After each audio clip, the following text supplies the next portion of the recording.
Antes de mais nada, agradecer a todos, agradecer ao Pedro Calé, agradecer também ao José Francisco Fontes, saudar todos os colaboradores da Altice que estão aqui, todas as pessoas na assistência, também todos os que estão online. Uma saudação muito especial para o seu diretor do engenheiro Gameiro Marques, o Sr. Almirante Gameiro Marques, diretor do Gabinete Nacional de Segurança, que tem sido um parceiro muito importante nesta aventura que temos seguido nestes últimos tempos.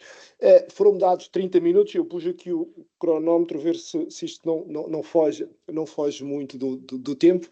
E de alguma forma isto é uma conversa um pouco informal. Vamos tentar transmitir, eu presumo que também que o conhecimento das pessoas seja um pouco diverso. Haverá aqueles que são mais por dentro disto, outros menos por dentro disto. Vamos tentar fazer uma coisa um pouco também tutorial para aqueles que estão menos por dentro disto, e depois no final, certamente que poderão também, se acharem que é demasiado simples, poderão também fazer perguntas. Estejam à vontade para intervir. Eu acho que a primeira coisa que me foi pedido foi para abordar o que é que são as comunicações quânticas e falar um pouco daquilo que são as comunicações quânticas. Eu acho que antes disso nós temos talvez que pensar o que é que são tecnologias quânticas.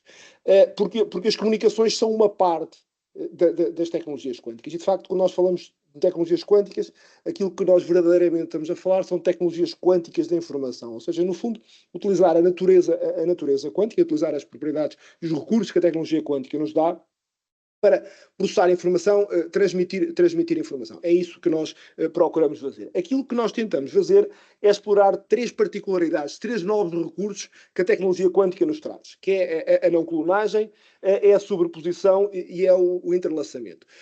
Antes de mais nada, para nós, sistemas quânticos são partículas de luz. O que nós trabalhamos no nosso laboratório são com impulsos de luz, são com fotões. Quando a gente atenua o impulso de luz até ao ponto em que chegamos a ter um número muito reduzido de partículas de luz, o que nós trabalhamos são com fotões. Não é obrigatório. Há sistemas quânticos que não são necessariamente, não são partículas de luz, não são impulsos de luz. Portanto, a nível da física do estado sólido, podemos também ter sistemas quânticos, e isso é muito utilizado, por exemplo, na computação quântica. Na área das comunicações, o que se utiliza mais são mesmo partículas de luz, são mesmo fotões, e por isso, quando eu estiver a falar de sistemas quânticos, entendem por partículas de luz, porque é isso que nós manipulamos. O que é isto da não clonagem? A não clonagem significa que quando, de alguma forma, eu uso um fotão para transportar informação, ao extrair a informação, eu vou deixar alguma marca. E essa marca pode depois ser utilizada como um recurso, por exemplo, para quantificar a quantidade de informação que sai do canal de comunicação. Um outro recurso é a sobreposição. O fotão, ao contrário de uma partícula clássica, quando chega, por exemplo, a um beam splitter, ele não tem que decidir se vai para a esquerda ou vai para a direita. Ele, de facto, pode ir pelos dois lados e, inclusive, ele consegue interferir com ele próprio.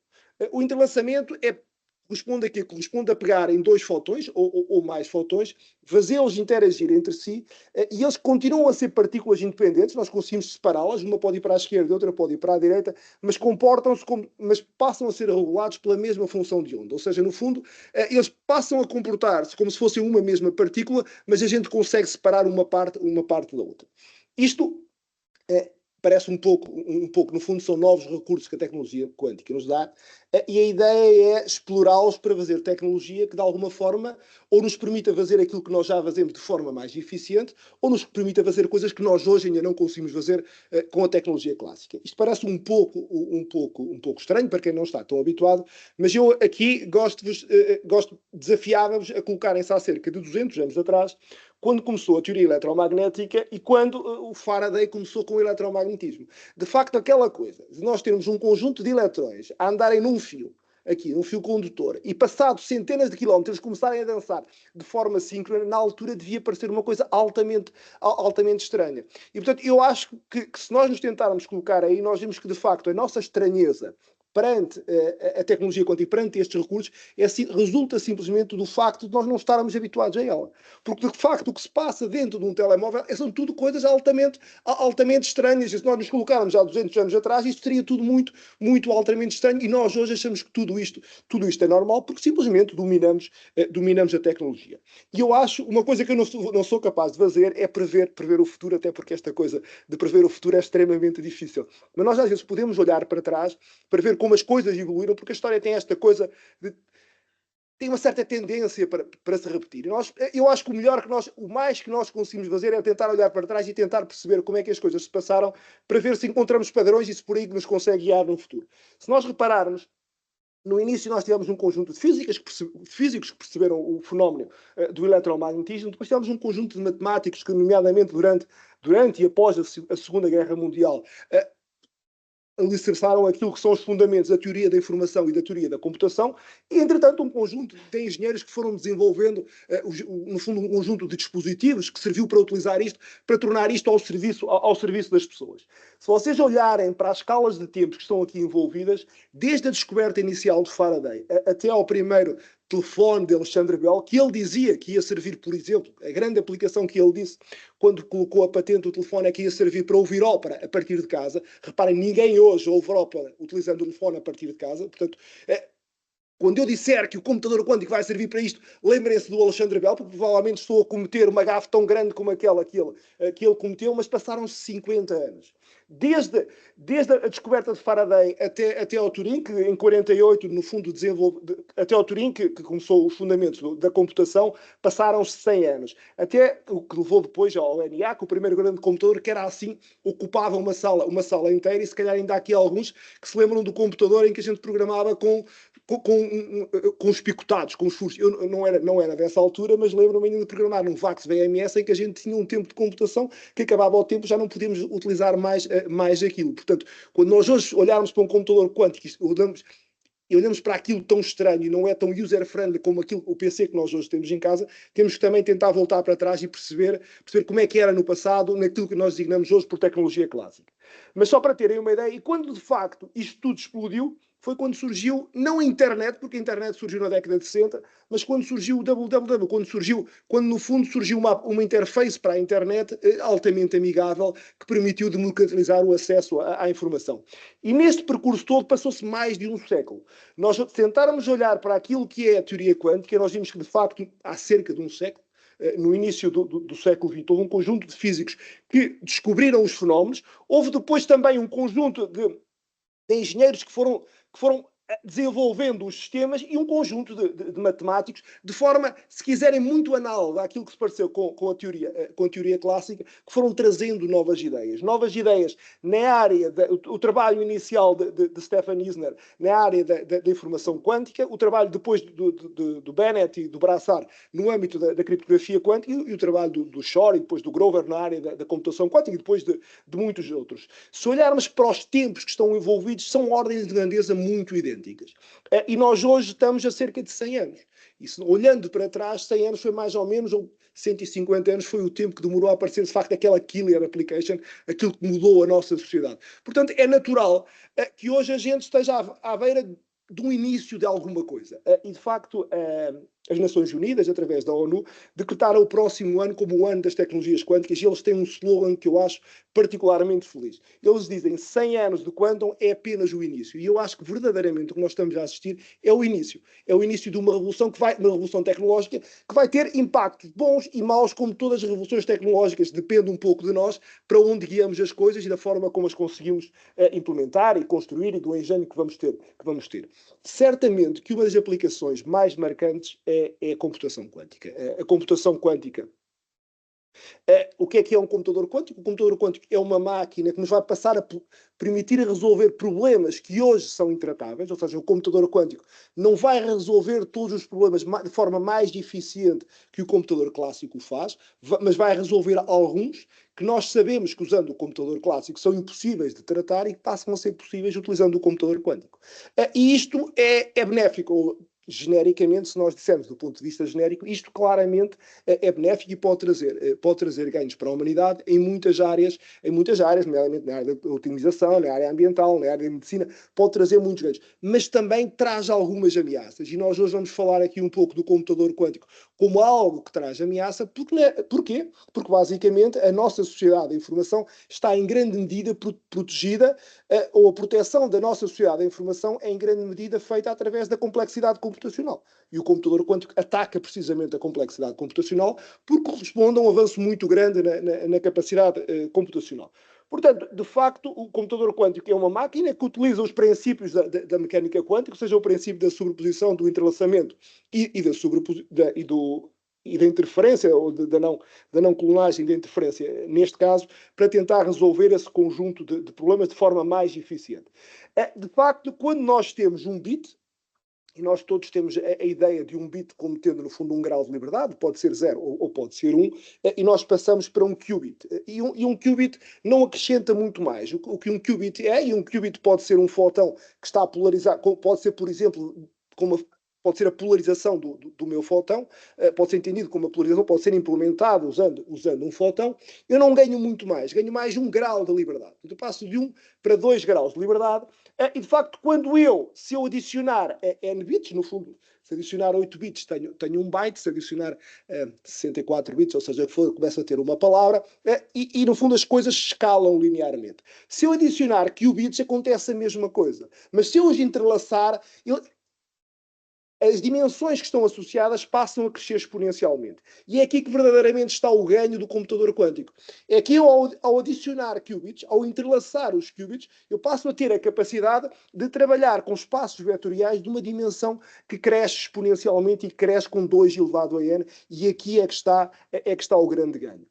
E depois, de facto, eu preciso de tirar os resultados. E para tirar os resultados, eu tenho que fazer o meu sistema interferir de tal forma que haja uma elevada probabilidade de eu obter a resposta correta. Ou seja, um computador quântico é sempre algo que me vai implementar um algoritmo probabilístico. Eu posso também, num computador clássico, implementar um algoritmo probabilístico. O que é um algoritmo probabilístico?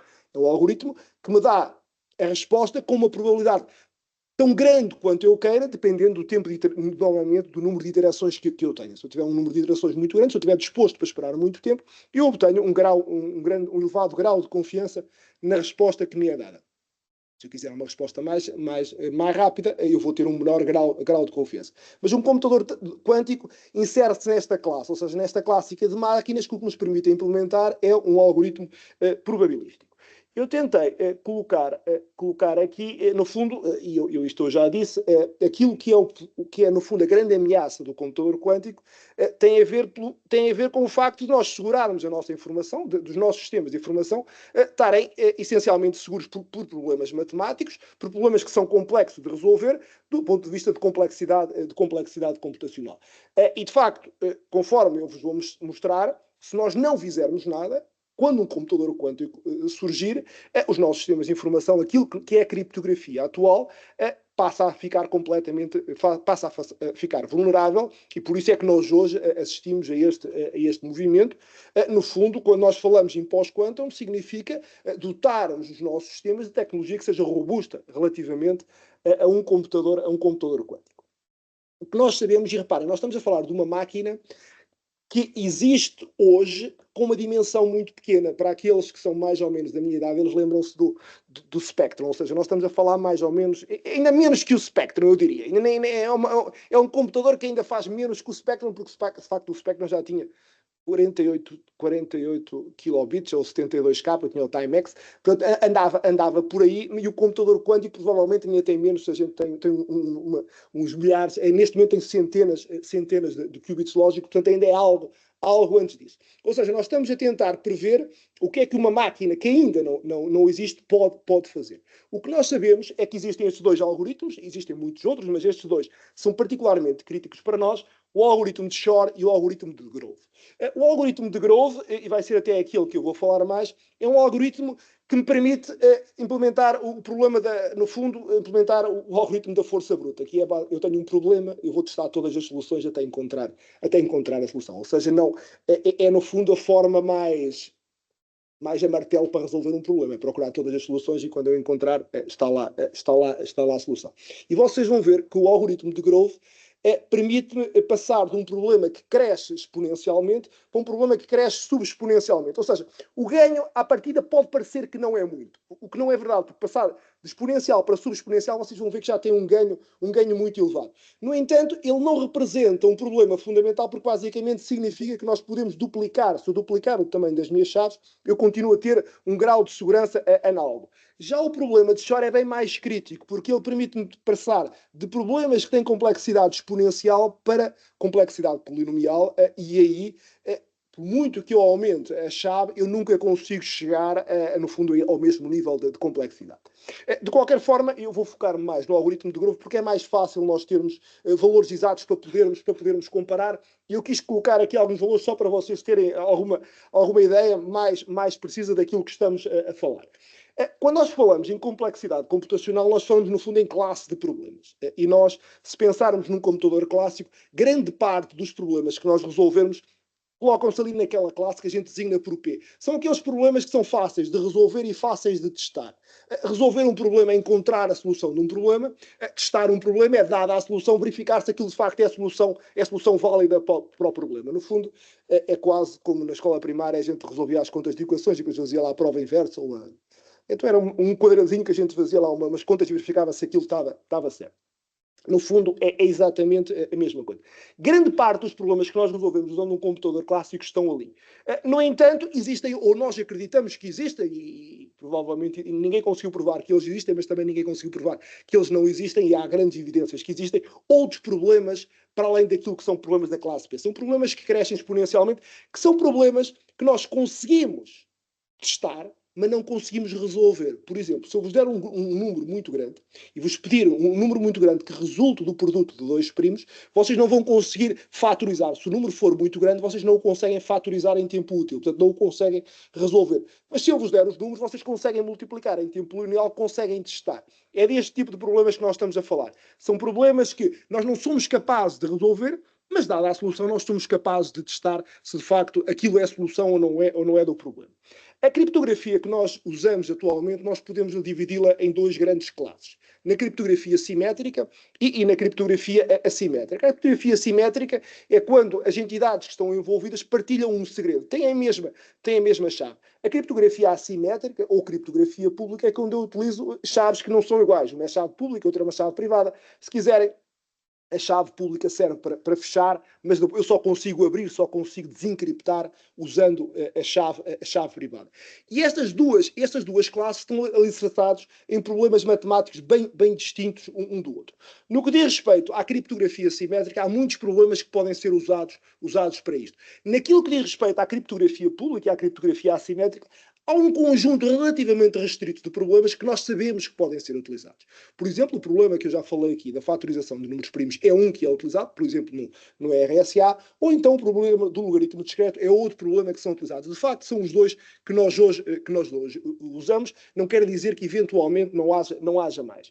Mas reparem, um computador clássico, se nós assumirmos que o computador clássico consegue resolver os problemas que estão em P, está muito longe de poder atacar ambos as classes de criptografia, o que significa, e nós temos essa ideia, que a insegurança dos sistemas de informação atual resultam de quê? Resultam ou de má configuração do sistema, ou de bugs no sistema, ou porque o utilizador, de facto, fez algo que não deviam fazer, de engenharia social, que de alguma forma leva o utilizador a fazer algo que ele não deveria fazer. Não são problemas fundamentais, ou seja, se nós tivéssemos engenheiros 100% perfeitos, de facto, fizessem aquilo tudo direitinho, e se o utilizador também fosse 100% perfeito, provavelmente os sistemas seriam completamente seguros. Nós sabemos que isso não acontece porque, primeiramente, saem novas releases, saem novas coisas, e de facto, os sistemas, a insegurança dos sistemas não é fundamental. Não é porque, se tiver tudo idealmente configurado e se de facto o utilizador tiver um comportamento 100% seguro, eu mesmo assim consigo entrar. Não. Eu tenho que haver algum tipo, pelo meio,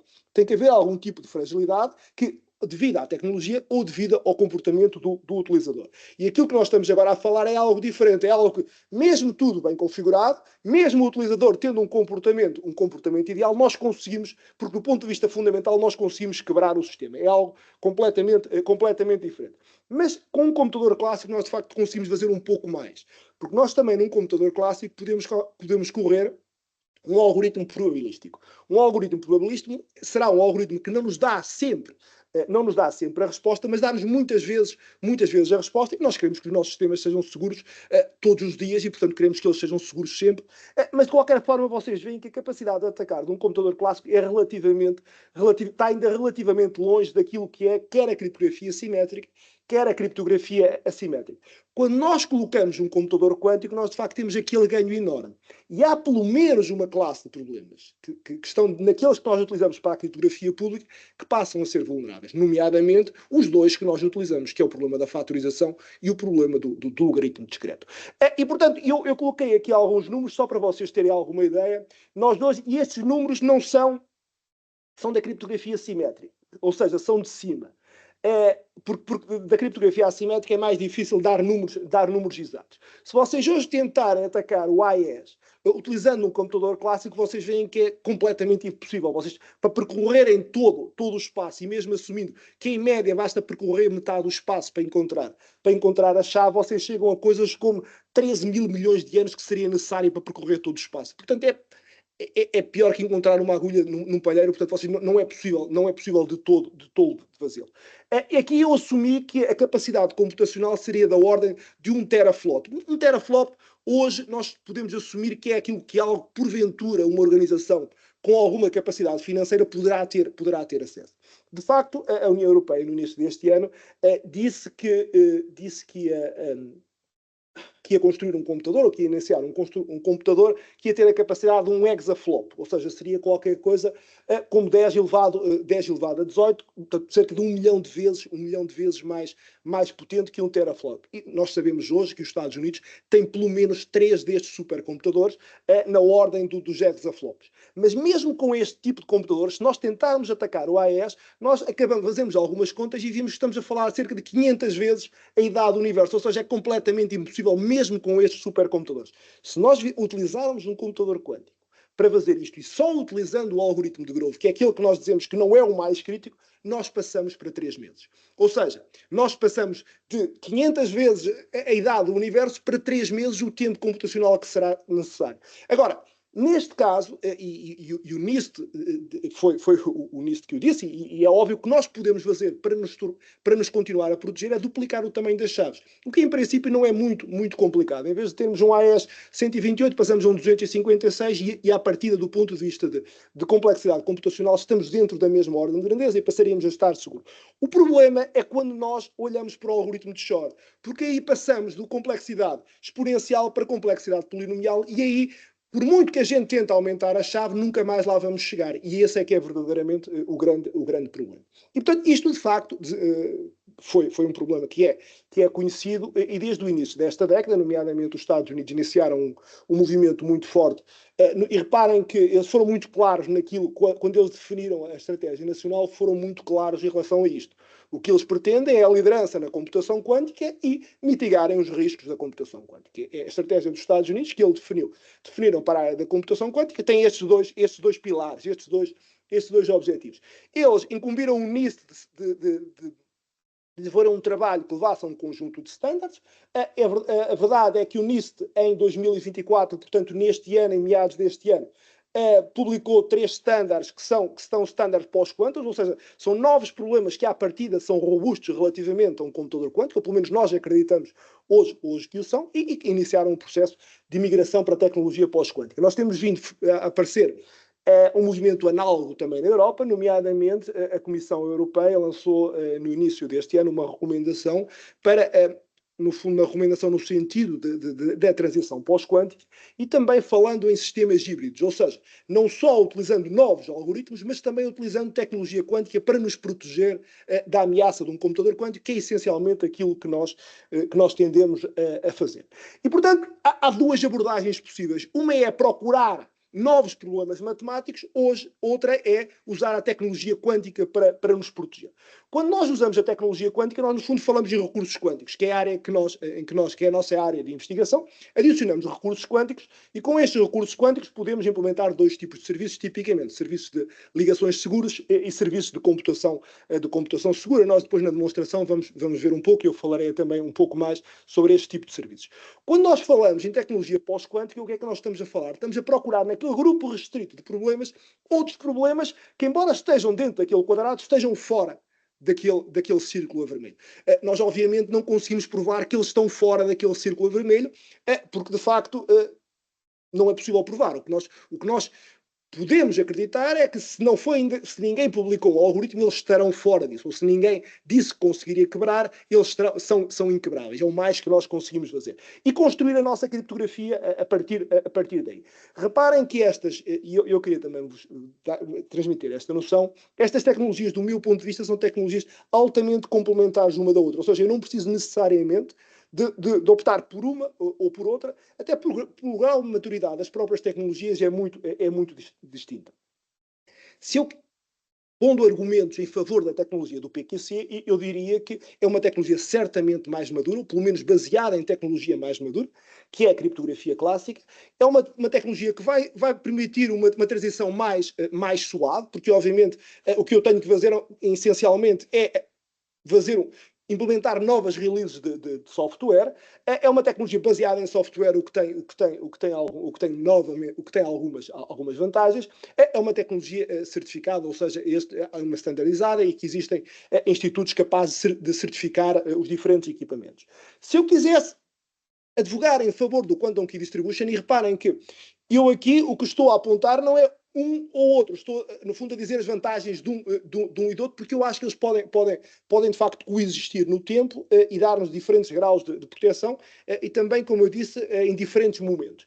A tecnologia Quantum Key Distribution tem a vantagem de não ser, de ser independente dos avanços, quer ao nível dos algoritmos, quer ao nível dos avanços computacionais.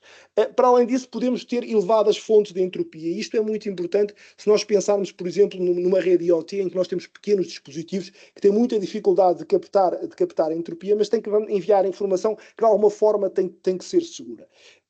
Nós podemos pensar, uma das outras coisas que é importante na criptografia de Quantum Key Distribution é que é uma criptografia que nós podemos prescindir da criptografia pública, e isto significa o quê? Significa que nos dá perfeita segurança futura, ou seja, do ponto de vista da criptografia clássica, um dos grandes problemas é que, mesmo que eu hoje não consiga desencriptar, eu posso sempre armazenar e desencriptar mais tarde e voltar para trás. Isto não é possível utilizando tecnologia quântica.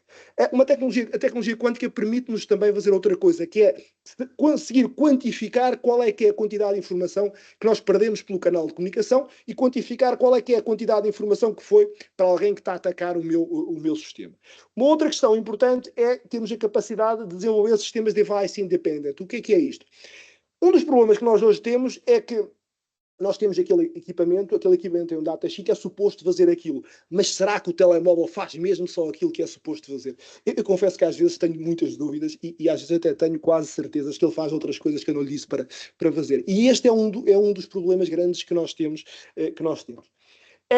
Por isso, e conforme eu já vos disse, do meu ponto de vista, nós vamos caminhar para uma solução que vai ser uma solução híbrida, ou seja, em que certamente numa primeira fase, até por questões de maturidade, o PQC será instalado em larga escala e o Quantum Key Distribution irá depois, naturalmente, conforme a própria tecnologia vai ganhando maturidade, irá ganhando mercado, irá também progressivamente sendo instalado. Há outra questão, para além desta, que é quando é que nós devemos começar a transição. Obviamente, eu não vou perder aqui muito tempo, porque estou ali a olhar para o cronómetro e não tenho muito tempo para isto, depois nós podemos voltar, mas isto tem muito a ver com o quê? Tem muito a ver com o tempo que nós precisamos. Queremos que a nossa informação fique privada, tem a ver também com o tempo que nós vamos precisar para fazer o processo de transição, e tem a ver também quando é que nós estimamos que chega um computador quântico capaz de atacar os sistemas atuais. Nós podemos ver, por exemplo, a evolução da computação quântica. Nós vemos que a evolução não tem sido fantástica no sentido que as coisas tenham crescido a uma velocidade muito grande, se bem que a escala que está ali dos números do qubit é uma escala logarítmica e, portanto, mitiga um pouco o efeito. Se fosse uma escala linear, nós víamos avanços mais substanciais, mas nós ainda estamos relativamente longe, e nós podemos ver neste terceiro gráfico, ainda estamos relativamente longe de um computador quântico poder atacar os sistemas atuais, poder atacar o RSA. E dependendo dessa data, nós temos que avançar para o processo de transição no fundo, mais ou menos rápido, dependendo também de que estimarmos para isso. O que é verdade é, por exemplo, aqui há cerca de um mês atrás, ou um pouco mais, quase seis meses atrás, saiu este artigo. Este artigo foi publicado por um conjunto de investigadores chineses em que eles argumentavam que quebravam o RSA. De facto, nós ao lermos o artigo vemos que eles não quebram bem o RSA. Eles quebram um RSA de 50 bits, mas o RSA que nós hoje utilizamos está em 2048. Portanto, eles, quando muito, quebram uma versão light do RSA. Mas só para vos dar a ideia de que as coisas estão a acontecer e, portanto, embora a gente acredite que ainda não existe a capacidade de hoje usar um computador quântico para atacar os sistemas atuais, as coisas estão a acontecer e também é certo que se um país ganhar essa capacidade, eu tenho sérias dúvidas que ele vá publicar um artigo a dizer que tem essa capacidade. Outra coisa que nós também podemos olhar é para aquilo que foi a migração do SSL para o TLS, para ver que isto foi, nós na década de 90 chegámos à conclusão que o SSL não era seguro para suportar, no fundo, com um protocolo de segurança, para aplicar à camada de transporte, e a migração para o TLS, e estamos a falar só dos 150 mil sites mais populares, há um site que faz esta monitoria, demorou décadas. Portanto, nós não podemos esperar que esta migração da tecnologia criptográfica clássica para uma tecnologia pós-quântica ocorra de um dia para o outro. Não vai acontecer de um dia para o outro. Vai ser uma migração que vai demorar anos, eventualmente até décadas. Portanto, o processo é mesmo assim. Nós estamos a falar de sistemas complicados, estamos a falar de investimento complicado, estamos a falar de pessoas, estamos a falar de um processo que é extremamente complexo. Esta, no fundo, é algo... Existem vários estudos. Ali há duas abordagens. Uma que assume, mais agressiva, que assuma que um computador quântico estaria disponível em 2026, o que eu acho que é altamente improvável daqui a 2 anos. Outra que assume que estariam na década de 30. Se fosse na década de 30, nós corríamos um risco... Bem, se fosse em 2026, nós corríamos um risco enorme. Se o computador quântico surgir daqui a uma década, nós corremos menos riscos, mas temos que, de facto, acelerar este processo. E eu acho mesmo que se nós começarmos hoje, já vamos atrasados. Nós não começámos exatamente hoje, e nós temos este projeto, por exemplo, o PTQCI, e nós no nosso grupo trabalhamos nestas tecnologias há mais de 20 anos. Eu estava a ver quais foram os primeiros artigos que nós publicámos, e são 2006, 2007, 2008, foi quando nós começámos a trabalhar nisto. Há, de facto, um trabalho já longo nesta área, mas mesmo assim é necessário ganharmos momento. Porque o desafio que temos pela frente é um desafio grande e, portanto, é necessário ganharmos momentos, ganharmos escala, se queremos, de facto, implementar este tipo de tecnologias. Só antes de terminar, falar-vos um pouco dos sistemas que nós estamos a desenvolver. Nós depois vamos ver uma demonstração no final, mas dos sistemas que nós hoje temos no nosso laboratório, que basicamente são 4 sistemas. Eu aqui vou falar de 3 deles. Este é um gerador de números aleatórios, portanto, no fundo, é um gerador que gera números aleatórios, tendo por base a tecnologia quântica. Nós temos, inclusive, este gerador disponível. Se vocês quiserem ter acesso aos números que são usados, existe um site, podem fazer o download dos dados, podem usar os dados, e nós, inclusive, damos acesso aos dados RAW, que são os dados obtidos diretamente dos dispositivos físicos, e aos dados depois do pós-processamento, para se as pessoas quiserem analisar os dados. E, portanto, nós tivemos ainda no ano passado um aluno da Guatemala a tentar atacar o nosso gerador, utilizando a inteligência artificial. Ele conseguia atacar os dados RAW, depois já não conseguia atacar os dados depois do pós-processamento, mas, portanto, nós damos acesso a toda essa informação. Temos depois um sistema de distribuição de chaves quântica, que é um sistema que utiliza codificação na polarização, que nós, no fundo, o que nós temos é enviamos a informação em fotões únicos utilizando a polarização, e este é um sistema em que nós apostamos muito no sentido do free space, no sentido de ser um sistema que podemos utilizar em free space, nomeadamente se nós pensarmos mesmo em Portugal, se nós quisermos chegar, um dos problemas que estes sistemas têm é a atenuação. Se nós quisermos chegar às ilhas, nós não vamos conseguir chegar por fibra, nós vamos de alguma forma ter que ter uma ligação por satélite, vamos de alguma forma ter que ter estes sistemas a trabalhar em free space, e por isso nós temos investido muito nesta área do free space, nomeadamente utilizando uma câmara que permite emular longas distâncias no canal de comunicação, e esta é uma tecnologia em que nós temos investido bastante nos últimos anos. Um outro sistema que nós temos com um TRL mais alto, no sentido que temos feito vários deployments dele do ponto de vista de filtrá-lo, é este aqui, em que nós usamos estados coerentes e em que codificamos a informação, quer na amplitude, quer na fase dos fotões únicos. Este é um sistema que nós, como eu vos disse, temos a funcionar já com uma taxa, com elevadas baud rates, portanto temos com elevado baud rate. É um sistema que nós temos implementado em FPGA e em GPU, porque é um sistema que, do ponto de vista do hardware físico, é mais próximo dos sistemas clássicos, é mais fácil de implementar do que o outro, que exige detectores de fotões únicos, que é uma tecnologia mais complexa, mas é um sistema que exige depois um pós-processamento muito elevado. Só para vocês terem ideia, quando nós falamos nos sistemas clássicos, eu julgo que grande parte de vocês tem isso bem presente, nós falamos de taxa de erros da ordem. Quando eu fiz o meu doutoramento, os sistemas ópticos era 10 elevado a menos 9, 10 elevado a menos 14, era aquilo que nós ambicionávamos. Hoje, com os códigos corretores de erros, nós relaxámos isso para 10 elevado a menos 3, mas é dessa ordem de grandeza que nós estamos a falar. Quando nós olhamos para este sistema, tem 40% de taxa de erro. Portanto, significa que, de facto, o pós-processamento que nós temos que colocar é extremamente elevado, e, portanto, nós fazemos isso quer em FPGA ou DSP, quer depois em GPU, o pós-processamento. Do ponto de vista de serviços, aquilo que nós implementamos, no fundo, são estes 3 tipos de serviços: geração de números aleatórios, a implementação de ligações seguras e a implementação de sistemas de computação segura. Só brevemente os projetos que nós temos e as áreas de ações onde nós estamos a trabalhar. No fundo, grande parte dos projetos que nós estamos a trabalhar são projetos na área da defesa e na área da soberania, ou então na área da medicina genómica, que são, no fundo, são áreas para quem o valor da informação é importante. Naturalmente que aquelas pessoas para os quais o valor da informação é particularmente importante são aquelas que têm primeiro que se preocupar com estas questões. Um projeto particularmente importante e um projeto que nós temos particularmente carinho é o PTQCI. O PTQCI é um projeto onde se está a implementar os primeiros nós da rede quântica nacional. Esses primeiros nós vão ser implementados em Lisboa, vão ser implementados com 3 nós comerciais. Nós temos inclusive ali um transmissor de um desses nós, e vai ter também um nó que vai ser integralmente desenvolvido aqui nos nossos laboratórios em Aveiro. A expansão dessa rede, neste momento a rede está implementada em Lisboa, mas nós obviamente queremos expandir a rede, e só faz sentido se nós expandirmos a rede para todo o Portugal continental, e portanto a ligação a Vigo para nós é particularmente interessante, até porque para ir de Lisboa para Vigo precisam passar aqui por Aveiro, e portanto obviamente que também para nós essa é uma parte interessante, é uma parte naturalmente interessante. Algumas experiências de campo que nós temos feito: em 2021 fizemos esta experiência em Lisboa entre o Estado-Maior-General das Forças Armadas e o Comando Aéreo da Força Aérea. Isso foi a primeira experiência fora do laboratório que nós fizemos.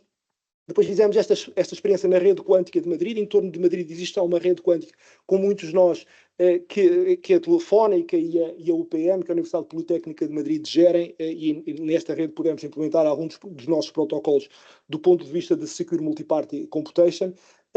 Uma outra experiência aqui na área militar também que fizemos neste exercício no Artex, neste caso na parte de defesa com os militares.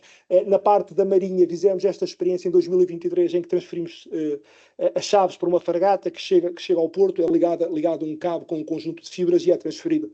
As chaves são carregadas diretamente no barco. Mais recentemente, também com a Altice e no âmbito do REPMUS, fizemos esta experiência com um conjunto de rádios, que eu julgo que também vamos ver esta parte dos rádios aqui, já incluindo uma parte quer de gestão de chaves, quer também uma parte de controle da rede de SDN. Só para vos dar nota, nós também estamos envolvidos num conjunto de projetos NATO, e nomeadamente somos os líderes deste grupo de reflexão que tem a ver, no fundo, com tentar explorar este tipo de tecnologias para aplicações militares, porque obviamente há interesse militar também neste tipo de coisas. Claro que eu não podia deixar de agradecer a todos os membros do grupo, porque obviamente o trabalho que eu vos acabei de apresentar não é um trabalho meu, é um trabalho de muitas pessoas que têm trabalhado ao longo dos anos no grupo, e peço desculpa só por ter demorado um bocadinho mais do que aquilo que era previsto. Muito obrigado.